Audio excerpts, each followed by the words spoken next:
Hola All Screeners, cómo me complace regresar al canal para seguir difundiendo mi campo y mi pasión primigenia, que es la literatura. Bueno, en realidad es la música, pero no estudié una carrera musical ni tampoco decidí que quería dedicarme a ello. Sin embargo, desde la tradición celta nos llegó una figura que combinaba ambas áreas y que resultó clave en la difusión del saber durante la Edad Media: el bardo. Y resulta que así es como se apodó uno de mis escritores favoritos de la historia, muso incuestionable, que no solo nos dejó 37 obras y cerca de 154 sonetos, o sea, una barbaridad, sino que ha influido también en muchísimos autores aquí mencionados. Románticos. George R. R. Martin. Shakespeare. Todos estamos esperando ahora con ilusión la nueva adaptación que explora uno de los episodios menos revisitados de su biografía, Hamlet. Algunos incluso ya la habéis visto, y yo aquí estoy que me muero de la envidia, pero no es ni la primera ni será la última producción sobre este maestro del drama y de la comedia. Sus obras también han sido adaptadas múltiples veces de múltiples formas. En el cajón desastre os dejo varios ejemplos. Es una figura tan legendaria que, como suele suceder, le rodean todo tipo de leyendas, algunas de las cuales incluso se han atrevido a cuestionar ciertos sucesos o autorías. Porque lo cierto es que en la época de Shakespeare no se registraba todo y era muy fácil perder documentación por accidente. Vaya, lo de las fake news en realidad no es new. Por tanto, en este mini documental no solo contextualizaré Hamlet dando a conocer lo más importante del autor, sino que también revisaré las otras películas biográficas o históricas para ver realmente qué se corresponde con la ficción y qué con la realidad, partiendo de que todavía hay muchos datos cogidos con pinzas y de que, por muy friki que yo sea, no soy todo lo experta que quisiera ser. Así que, como con Mary Shelley, y para que nadie me acuse de haberme basado exclusivamente en Wikipedia, por mucho que la Wikipedia sea un excelente punto de partida para la investigación, os dejo abajo también las fuentes que he empleado para este guión, y entre las que incluyo, por supuesto, esta. Os dije que le iba a sacar partido. ¡Os lo dije! Así que, a riesgo de perder el título de filóloga hispánica, no inglesa, hispánica, hablemos de William Shakespeare, el bardo de Stratford. Torn between two worlds, two fates, two women. Who are you? William Shakespeare. Para empezar, situémonos un poco en la Gran Bretaña del siglo XVI.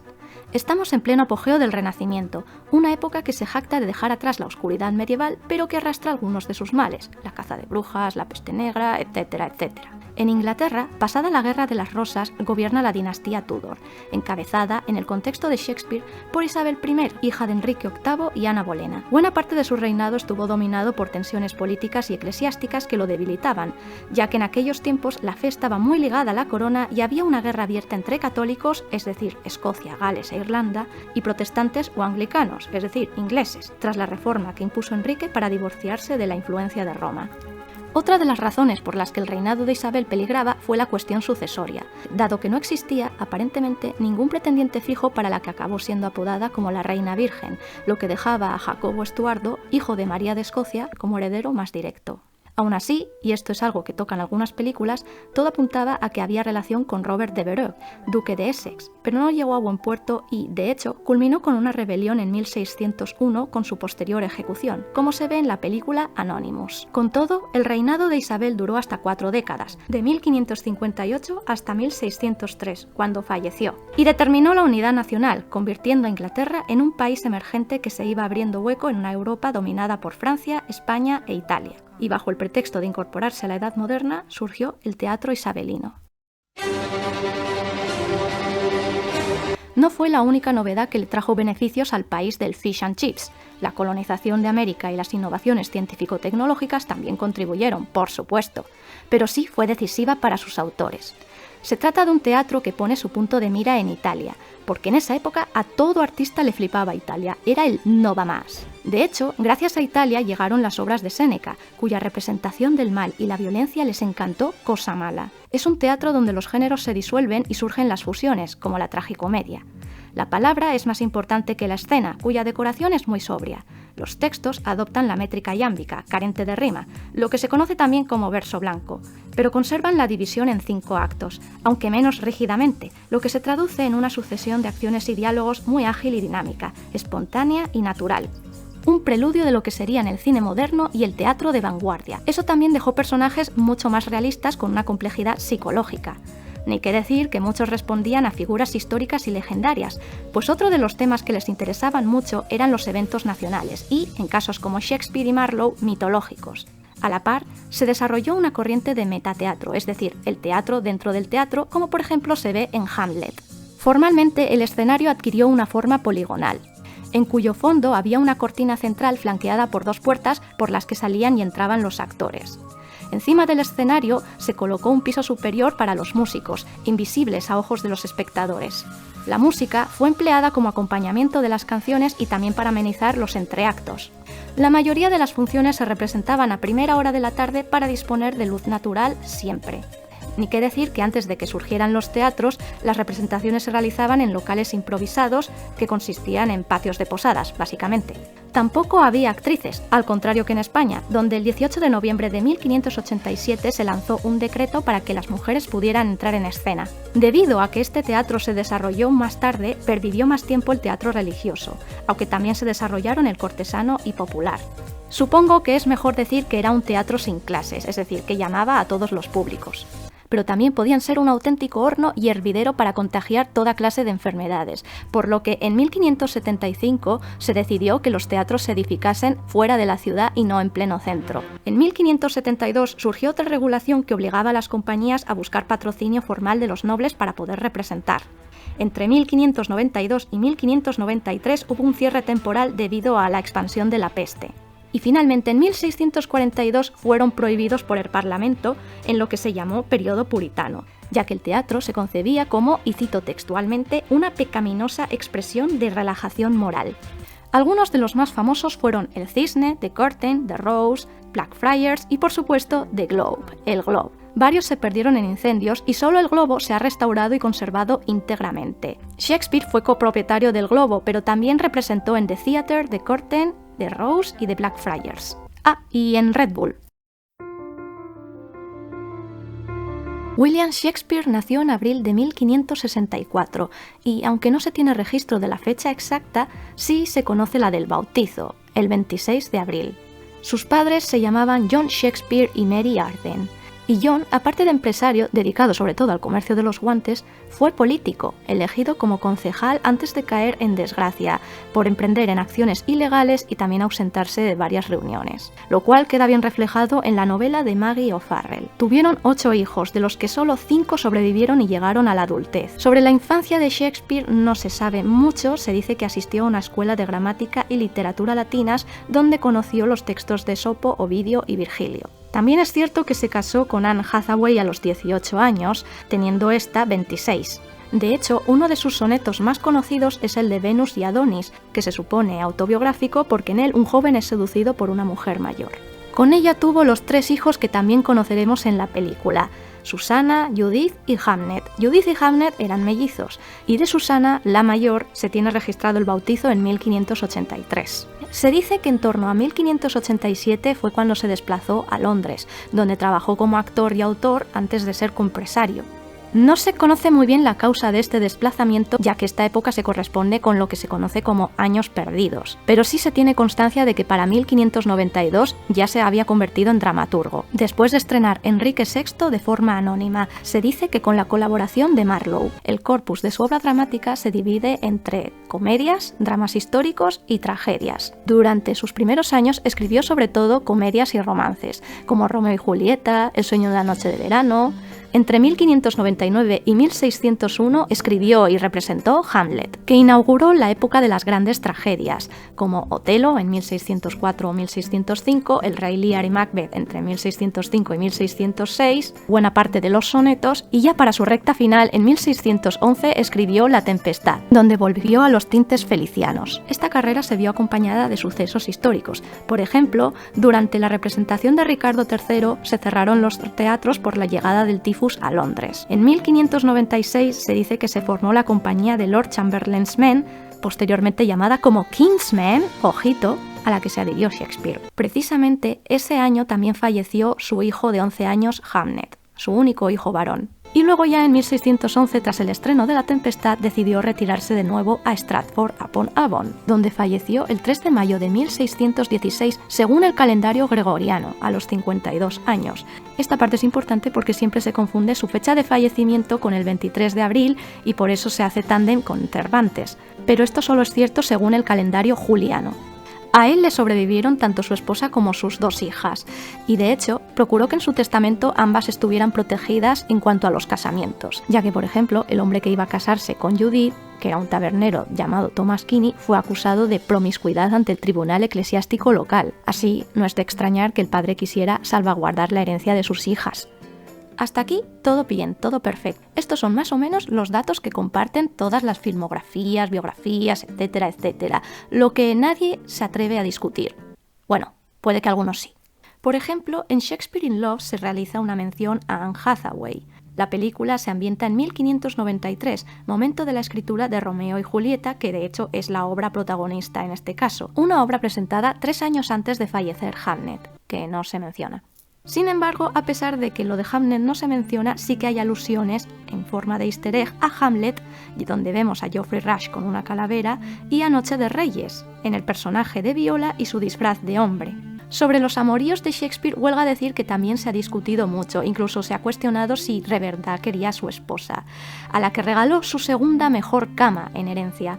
Pero lo de Viola no es nada probable, no se conoce ninguna mujer noble que tuviera ese nombre en aquella época. Y por otra parte, Noche de Reyes salió estrenada en 1602, bastante lejana al tiempo en el que se ambienta la película. Quien sí fue real de los que he mencionado y aparece es Kit Marlowe, diminutivo de Christopher, por supuesto, que en este caso muere por culpa indirecta de Will, que se hace pasar por él. Esto no se sabe si sucedió tal cual. Se ha especulado mucho sobre las condiciones de la muerte de Marlowe. Se sabe que fue en una pelea y en una taberna de noche. Murió antes de los 30 años. Ha sido educado para una carrera eclesiástica anglicana, pero la abandonó y de hecho se declaró ateo. Y también nos dejó obras muy populares, algunas de las cuales de hecho se mencionan en la película, como la famosa tragedia del rico judío, cuyo protagonista, Barrabás, se dice que inspiró el Shylock del mercader de Venecia de Shakespeare.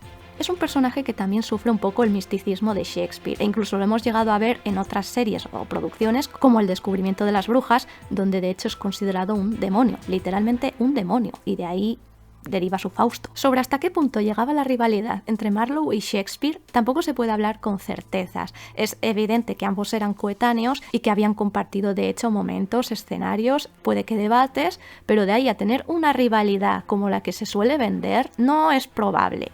O quizás sí. Eso lo dejamos en discusión. Pero no fue una rivalidad tan evidente como por ejemplo la de Góngora y Quevedo, o la de Lope y Cervantes, en el sentido de que ninguno de ellos necesitó lanzar pullas al otro en sus obras. A mí me parece que la teoría de la rivalidad surge más a raíz de la atribución a Marlowe de ciertas obras de Shakespeare. Pero sobre eso hay que hablar más adelante porque también tiene tela. Y hablando de Cervantes, tampoco se tiene constancia de que se conocieran, aunque sin duda por la fama y por la relación entre Inglaterra y España, en relación enemistosa, por cierto, de eso ya hablaremos, habrían oído hablar del otro. Vamos, que igual face to face no, pero por nombre sí. Es probable que queramos quedarnos más con la idea que nos vende el Ministerio del Tiempo, porque sin duda ese es uno de los grandes momentos. Tener a los dos representantes del Día de San Jorge juntos. Otra situación que también aparece en la película y que también he mencionado y es real es la situación de la mujer que no podía actuar en el escenario. También aparece el teatro de Curtain y la reina interviene. No se sabe hasta qué punto ejerció tanta influencia sobre las representaciones de Shakespeare, pero que sin duda estaba un poquito en el ajo y enterada de todo, eso es evidente. Además, en las producciones ambientadas en Inglaterra, la reina siempre ha tenido bastante peso. Conclusión, que a pesar de que Shakespeare in Love se va un poco también por la rama de la inventiva, en general es bastante convincente, bastante auténtica y respeta bastantes aspectos de la época y de la biografía de Shakespeare, incluso puede que de su carácter. Pero a partir de aquí la cosa se nos desmadra un poco, porque lo cierto es que la mayoría de las producciones que se basan en aspectos de la biografía de Shakespeare han tendido más hacia el lado de la inventiva y de las leyendas y las cientos de teorías que se dieron, sobre todo a partir del siglo XX, porque ya he mencionado que los románticos, vamos, lo respetaban muchísimo hasta el punto de generar una bardolatría Aparte de sus relaciones amorosas, se ha llegado a cuestionar incluso su sexualidad. Debido a su origen rural, se le consideraba al principio una persona inculta, pero vamos, ya hemos visto que por familia no será, porque el padre, de hecho, era lo bastante influyente como para proporcionar una educación justa y legítima a sus hijos. Y en vida, Shakespeare llegó a obtener tanta fama y riqueza que se llegó a comprar una propiedad en Blackfriars y la segunda mejor casa de Stratford, aparte de un escudo de armas para toda su familia, que no es moco de pavo. Pero debido a no tener registro de todo, absolutamente todo en su vida, pues estos años perdidos han ocasionado que se lancen todo tipo de teorías. Por ejemplo, la causa sobre la que partió realmente a Londres. Se decía que antes de eso Shakespeare trabajaba como maestro rural y que quería prosperar. Otros dicen que se fue a Londres como actor tras unirse a la compañía de los hombres de Lord Chamberlain, sí, la que he mencionado, cuando pasaron por el pueblo, pero esto por el año de fundación no parece probable, porque en 1592 ya estaba el Shakespeare en Londres y en 1596 fue cuando se construyó la compañía. Pero bueno, incluso esto último puede ser discutible si nos atenemos al guión de Shakespeare in Love, porque en 1593 esta compañía aparece. Otro rumor que me ha llamado la atención es el que afirma que se vio obligado a huir por ser pillado cazando ciervos en un parque privado. Esta sí que es buena. Quizá lo más grave, como digo, es el debate sobre la autoría de las obras de Shakespeare, lo cual no está exento de polémica y a día de hoy todavía hay partidarios que defienden que Shakespeare fue un hipócrita, un falso. Yo no quiero señalar a nadie, pero incluso hay miembros de la Royal Shakespeare & Company que discuten la autoría de Shakespeare. Véase los actores Derek Jacobi y Mac Rylance. Y Derek Jacobi es importante porque es el narrador de Anonymous, la película que desbarata todo lo que conocemos del dramaturgo inglés. Todos conocemos a William Shakespeare, el escritor más famoso de todos los tiempos, autor de 37 obras teatrales, y sabemos por qué estamos hoy aquí. Pero ¿y si les dijera que Shakespeare jamás escribió una sola palabra?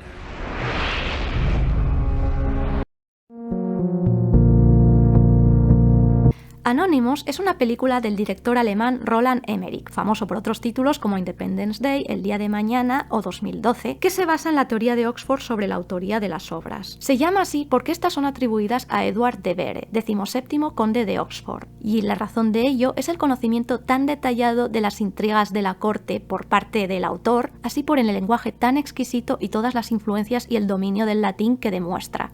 O sea que esta teoría crea a pies juntillas que William Shakespeare era un plebeyo del siglo XVI criado en un hogar analfabeto y que no tiene en cuenta el rol en su vida de John Shakespeare.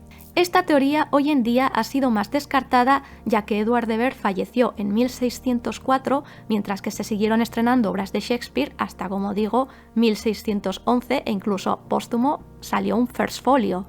Otro que se ha llevado también el mérito es el filósofo y literato Francis Bacon, muy seguido de Benjamin Jonson, que fue otro dramaturgo clave del teatro isabelino, considerado de hecho heredero del mismísimo Shakespeare, y que es uno de los personajes principales de Anonymous, en la que, como no, también aparece Marlowe.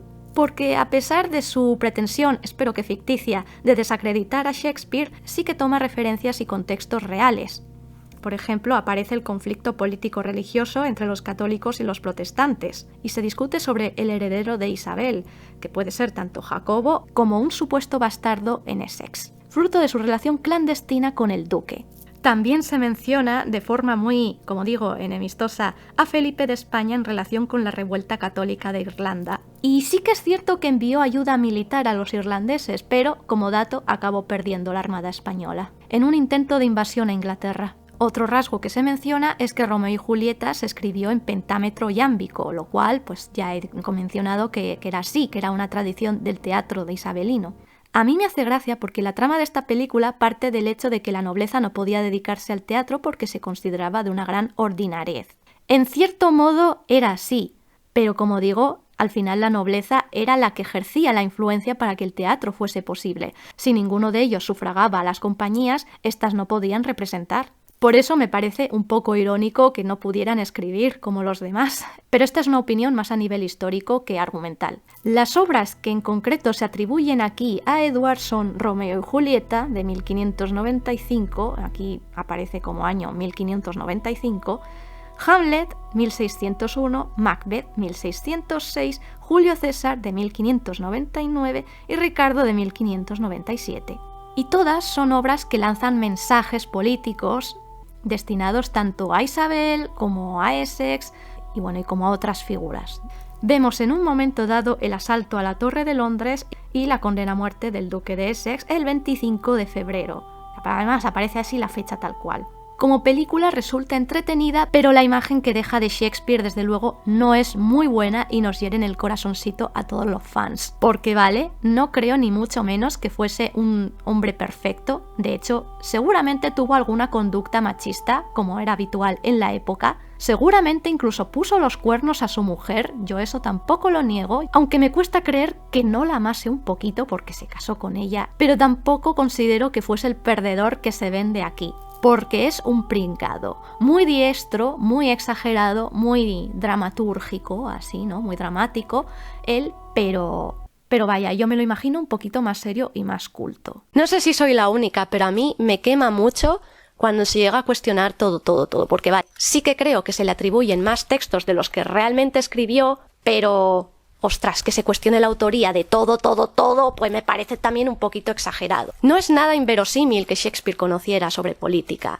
o sobre tradiciones celtas, o sobre otros territorios de Reino Unido. Curiosamente, la versión que dan en la serie Will, que también me parece que es una serie muy mamarracha, ¿no? Elaborada por los productores de Moulin Rouge, o sea, eso ya dice bastante.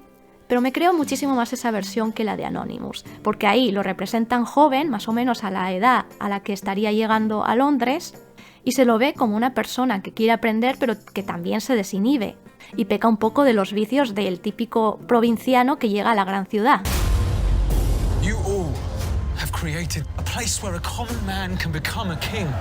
La versión de Hamnet, hablando más de la novela, aunque tengo plena confianza en el guión de la mismísima Maggie O'Farrell, me parece la más respetuosa a la hora de abordar los años perdidos. La más respetuosa y la más coherente también, porque sí que muestra una familia humilde, caída en desgracia después de cierto éxito, nos muestra a un Will que claramente se ha podido cultivar y que no solamente tiene talento sino también ambiciones, que a mí me parece una razón más que de sobra para mudarte a la gran ciudad. Es que no necesita mayores excusas. Y también alude a su riqueza, porque como dato curioso, en una de las imágenes se ve al actor que hace de Hamlet representando y va vestido enteramente de azul, un color que en esa época era muy costoso de conseguir y por tanto solamente llevaban los nobles.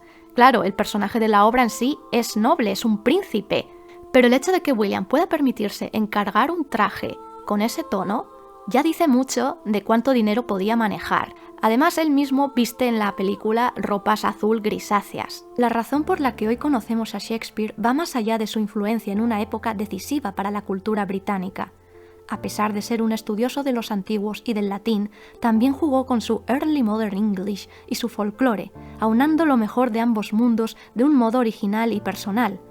Fue capaz de acercarse a la historia inglesa de un modo más introspectivo, humanizando personajes que se veían distantes y fríos y creando otros que pasaron al imaginario colectivo y popular. Su lenguaje natural y desinhibido lo acerca mucho más a sus raíces, en tanto que con su elegancia y dramaturgia demuestra su conocimiento, su educación. Ambas formas no son excluyentes, sino más bien enriquecedoras. Tampoco me parece azaroso el desarrollo de las tragedias justo después de la muerte de su hijo, como una forma de manifestar su dolor y al mismo tiempo sanar. Reconciliarse con la vida y con su sino, como se refleja en La Tempestad. Creo que la gran conclusión de este vídeo es que cuanto más lejana es la vida de alguien, más leyendas urbanas pueden surgir en torno a ella. Así que ahora os toca a vosotros decidir en qué creéis y en qué no. Y por supuesto, no dejar de disfrutar de todas las películas y adaptaciones que he mencionado. Y hasta aquí el mini documental, me atrevería a llamarlo mini.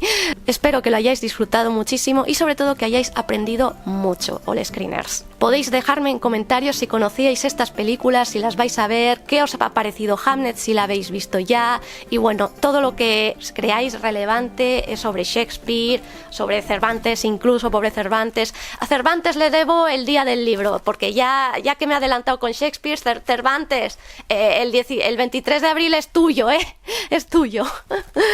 Creo que todavía estoy a tiempo de recuperar mi título, creo.